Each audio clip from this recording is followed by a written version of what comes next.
अच्छी घुड़सवार और तलवारबाज भी है और बहुत ही क्रांतिकारी ख्यालों की है। जस्ट इमेजिन रोज, अगर रानी लक्ष्मीबाई नाचना शुरू कर दे तो उसका नाच कैसा होगा? मेरे ख्याल में कुछ ऐसे लाइक दिस। वो क्या था? हाँ, ठुमक ठुमक ठुमक। Kid, very kid, मजा आ गया। But mind it, हमें रानी लक्ष्मीबाई से सावधान रहना पड़ेगा, क्योंकि पहले ही गाय की खाल वाले कारतूसों को लेकर यहाँ सैनिकों में बहुत हंगामा हुआ है। यहाँ पर धर्म के नाम पर लोग मर मिटने के लिए भी तैयार हैं। मुझे लगता है कि रानी इस बात का फायदा जरूर उठाएगी। तुम इसकी फिक्र मत करो। झांसी की दीवारों को खोखला करने के लिए हमने दीमक तलाश ली है। हुजूर, बाहर पीर अली आए हैं। आओ, अंदर भेज दो। Think of the devil and the devil Pir Ali। आइए आइए, वेलकम। कहिए कैसे आना हुआ? सलाम हुजूर। सलाम सलाम पीर अली साहब, आइए। हुजूर, आपके लिए बड़ी खास खबर लेके आया हूँ। ये समझ लीजिए कि झांसी अब आपकी हो गई, क्योंकि अब इसका कोई उत्तराधिकारी ही नहीं है। What do you mean? क्या मतलब? हुजूर, 2 महीने पहले गंगाधर राव के यहाँ जिस बच्चे का जन्म हुआ था ना, उसका देहांत हो गया हुजूर। और इस शोक में गंगाधर राव बीमार पड़ गए हैं हुजूर। What? क्या ये सच है? हुजूर, 100% सच है। लगता है जल्दी ही झांसी के किले पर ब्रिटिश झंडा लहराएगा। अगर ऐसा हुआ नवाब साहब, तो हम आपको माला माल कर देगा। शुक्रिया हुजूर, शुक्रिया।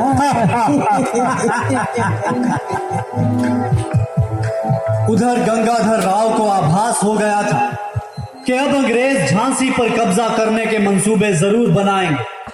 इसलिए झांसी का राज्य हाथ से निकलने से बचाने के लिए उन्होंने अपने रिश्तेदारों की संतान में से एक लड़के को गोद ले लिया और उसको अपना दत्तक पुत्र घोषित कर दिया, ताकि झांसी के राज सिंहासन को उसका उत्तराधिकारी मिल सके और झांसी परंपरागत तरीके से उनके वंशजों के अधिकार में रहे। उन्होंने अपने दत्तक पुत्र का नाम दामोदर राव रखा।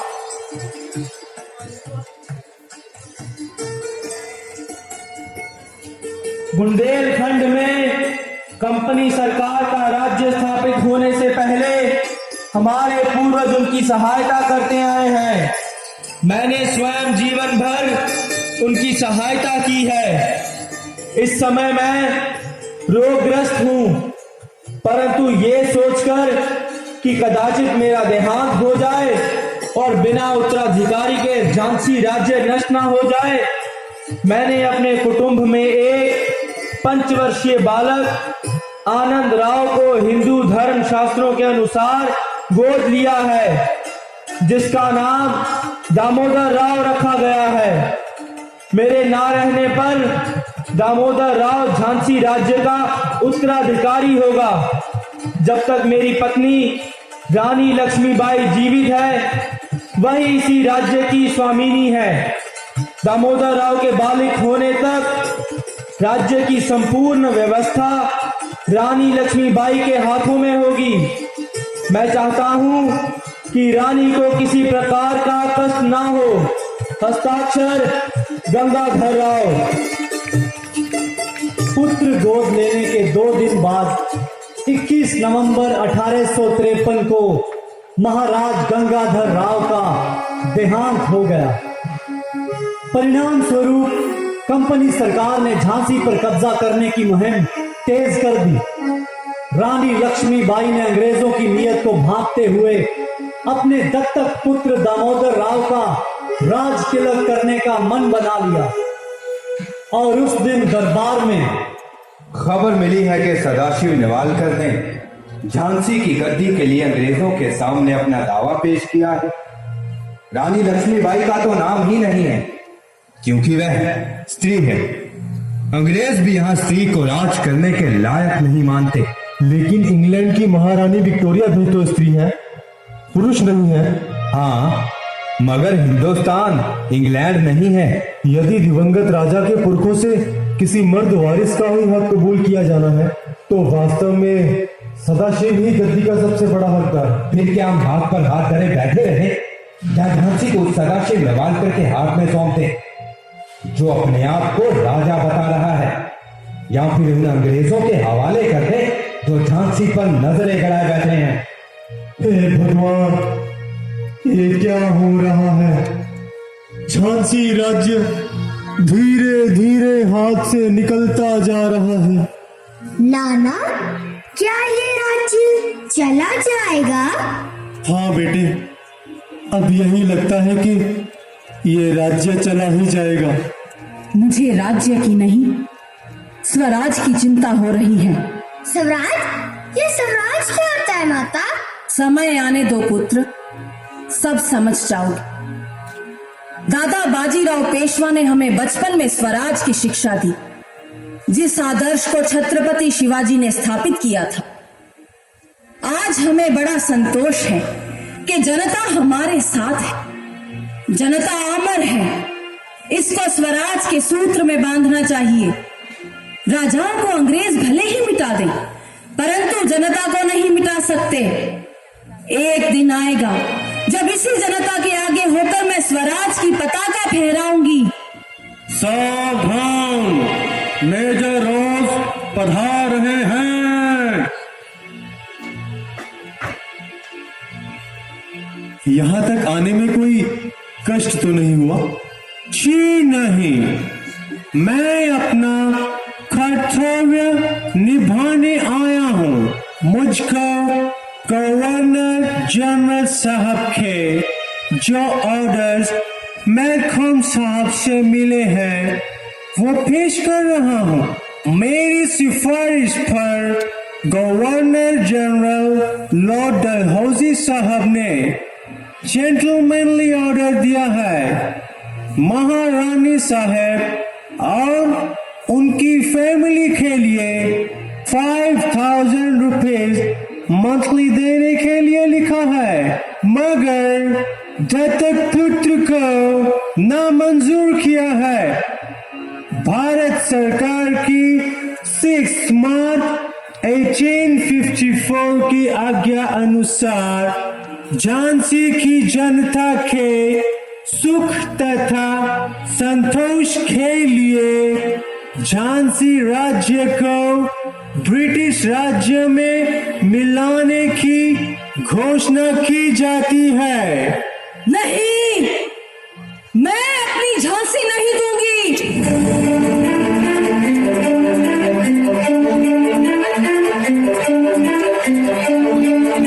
नहीं दूंगी मैं अपनी झांसी।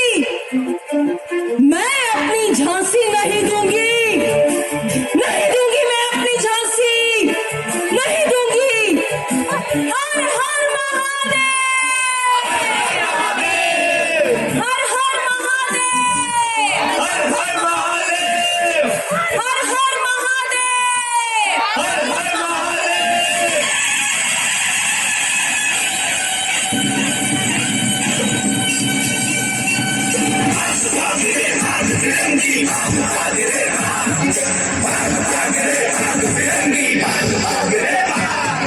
भाग भाग रे भाग फिरंगी, झांसी की रानी आई है। भाल तिलक और हाथ खड़े उड़ा है, नारी भाई है। भाग फिरंगी, भाग भाग रे भाग। प्रचंड बिगड़ ये मनोहर लक्ष्मी बाई शोले बरसेंगे अब मुझ पर तेरी शान आई है।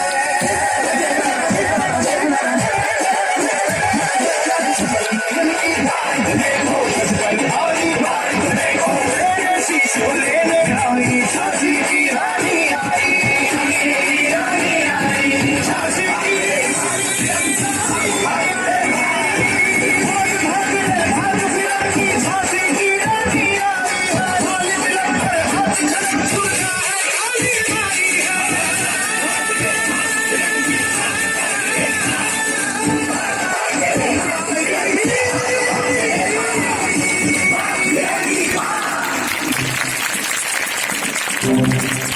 झांसी वासियों, 2-4 दिन में ही हमारी झांसी पर अंग्रेजों का हमला होने वाला है। अपनी झांसी की राज अब हम सबके हाथों में है। पुरुष सेना के कंधे से कंधा मिलाकर हमारी स्त्री सेना भी लड़ेगी। इस समय हमारा सिर्फ एक ही मकसद होना चाहिए, स्वराज, स्वराज, स्वराज।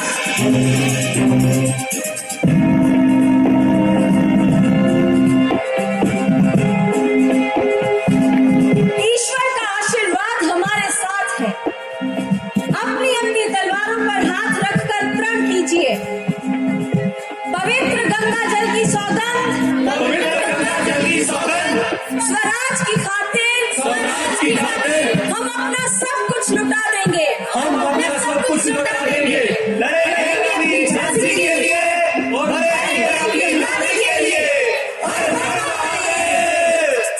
झांसी के हित को देखते हुए मैं युद्ध की घोषणा करती हूँ।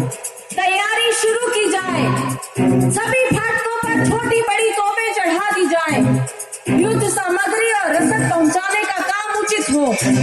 हर मोर्चे से हमें पल पल का समाचार मिलना चाहिए। जाइए और अपना अपना काम संभालिए। हर हर महादेव, हर हर महादेव।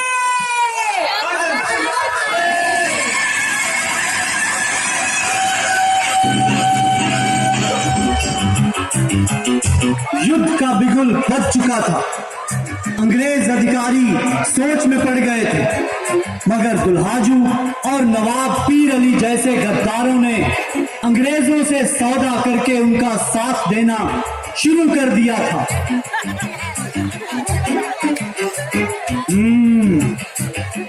हैरानी की बात तो ये है कि झांसी के आदमी ही नहीं बल्कि औरतें भी मोर्चा संभालने में पीछे नहीं हटती। No doubt mister Ellis, no doubt.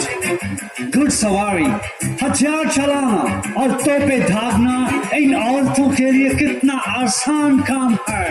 ओह गॉड, ये तो सीधा सीधा पागलपन है। This is sheer madness. And Rose, if 1% of Indian women become so mad, जैसे कि ये झांसी की रानी है, तो कंपनी सरकार को जल्द ही हिंदुस्तान से अपना बोरिया बिस्तर दूर करना पड़ेगा। Don't worry Alice, don't worry. अगर यहाँ पर ऐसे पागलों की भरमार है तो गद्दारों की भी कमी नहीं है। Yes, you are right, Rose. गद्दारों की बदौलत ही कंपनी सरकार ने भारत में अपना रूल एस्टैब्लिश किया है। हमारा पॉलिसी है डिवाइड एंड रूल। अब फिर अली को ही देख लो। नॉनसेंस। थोड़ा सा लालच दिया और बिक गया। पीर अली पधार रहे हैं। सलाम हुजूर, सलाम। ओ पीर अली, आइए पीर अली साहब, आइए। किसी ने देखा तो नहीं? जी नहीं। पीर अली, हमें ये बताइए कि इस लड़ाई का जनरल कौन है? जी खुद रानी साहब। और गोला दागने वाले कितने हैं? बेहिसाब, सैकड़ों हुजूर, सैकड़ों। दक्षिणी और उत्तरी दरवाजे पर कौन है? दीवान दुल्हाजू ओछा फाटक पर है हुजूर, और उत्तरी फाटक ठाकुरों, काचियों, कीरियों और तेलियों के हाथों में है हुजूर। Oh, come on, come on, come on! Oh God, the whole people against us? हुजूर अब खतरा बढ़ गया है, मेरे लिए क्या हुक्म है? काम भी बताते हैं, बस कुछ दिन की ही बात है। हमारा काम होते ही आपको और आपके साथियों को बड़ी बड़ी जागीरें मिलेंगी। आपको हमारा एक छोटा सा काम करना होगा। ओरछा फाटक का तोप खाना बेकार कर दो और उसे हमारे लिए खोल दो। हम खुद देखेगा। मैं पूरी कोशिश करूंगा हुजूर, बस दीवान दुल्हाजू को पटाकर अपने साथ मिलाना पड़ेगा। अच्छा हुजूर, अब मैं चलता हूँ। सलाम सलाम सलाम। तुम्हें क्या लगता है रोज, ये कर पाएगा? जरूर करेगा। उसको जागीरदार नहीं बनना है क्या? Jhansi will be in our hands very soon.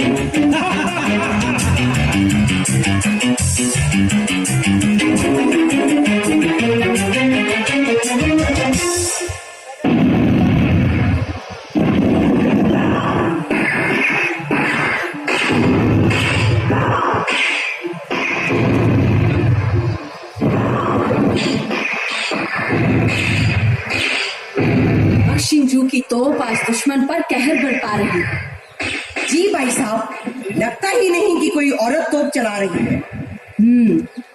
बिल्कुल भाई साहब, रात को पीर अली अपने मोर्चे पर नहीं थे और दीवान दुल्हाजू भी अनमने मन से काम कर रहे हैं। हमें उनसे सावधान रहने की जरूरत है।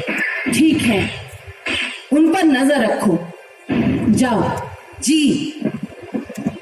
रानी साहिबा, पश्चिम से भयानक गोलाबारी हो रही है और गोले शहर पर गिर रहे हैं। सैकड़ों लोग मर रहे हैं। रानी साहिबा, शहर में हाहाकार मच गया है। जहां तहां घरों को आग लगी हुई है। न जाने इस झांसी का आगे क्या होगा। सुंदर, मुंदर, कल क्या होगा उसे भूल जाओ। अभी हमें क्या करना चाहिए ये सोचो। हमें दक्षिणी मोर्चे का इंतजाम करना पड़ेगा। अंग्रेज किसी और तरफ से नहीं आ सकते। भाई साहब, किले की पश्चिमी दीवार पर सुराख हो गया है। ठीक है, गुलाम गौस ने जाकर मोर्चा संभाल लिया है।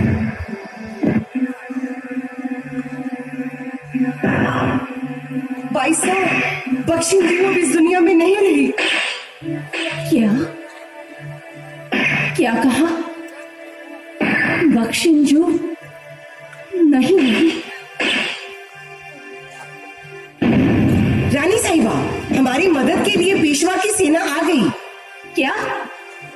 तात्या टोपी सेना लेकर आ गए? काश बाकी राजा और नवाब भी अपनी अपनी सेनाओं के साथ यहाँ आ जाते। यही तो विडंबना है मोती बाई। एक देश के होकर भी हम अनेक टुकड़ों में बटे हुए हैं।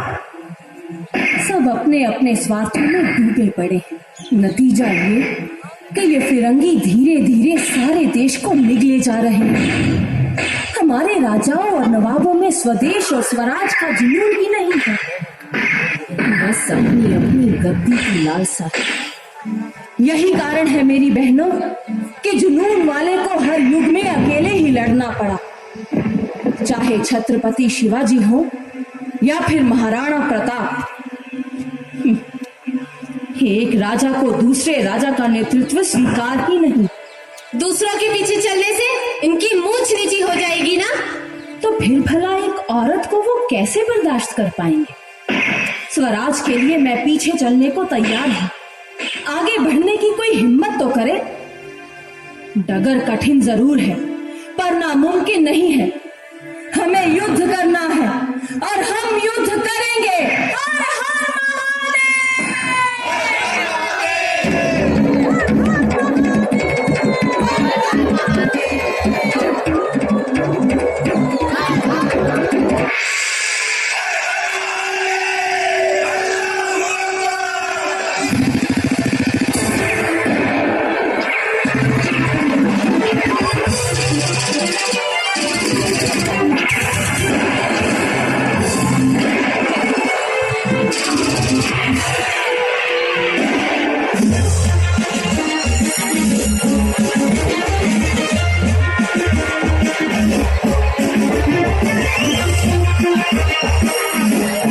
लगता है ओरछा फाटक खुल गया है।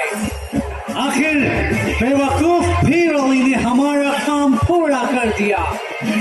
इन जैसे लोगों की वजह से ही हम इस देश पर राज कर रहे हैं। Bloody Indians. चलो चलो, जल्दी करो, जल्दी करो, किले को कब्जे में लेना है, जल्दी करो।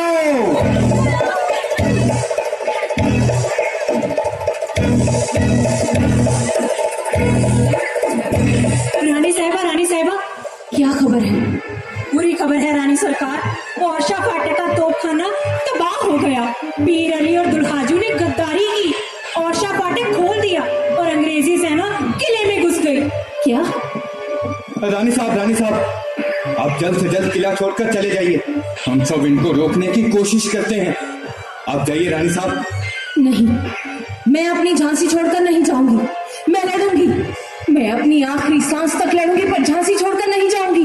महारानी, आप देर न कीजिए, आपको जाना होगा झांसी के लिए, दामोदर राव के लिए। आप चले जाइए, चले जाइए महारानी, आपको जाना होगा महारानी। जल्दी कीजिए महारानी, जल्दी कीजिए, आपको जाना नहीं होगा। समय नष्ट मत कीजिए महारानी, आप चले जाइए।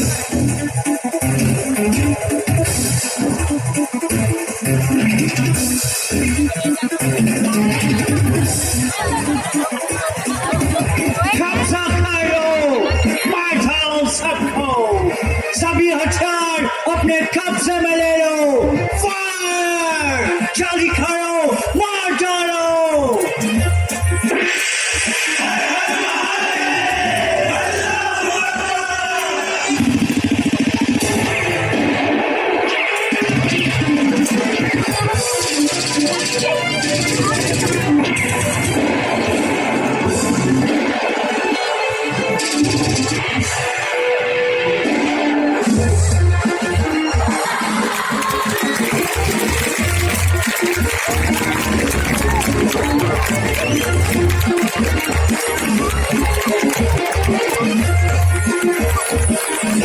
महारानी, अंग्रेज हमारा पीछा कर रहे हैं। आप इस रास्ते से चले जाइए, जल्दी कीजिए महारानी, जल्दी कीजिए, आप यहाँ से चले जाइए, हम इन्हें देखते हैं। नहीं मोती बाई, मुझे लड़ना ही होगा। मैं यूं अपनी झांसी छोड़कर नहीं जा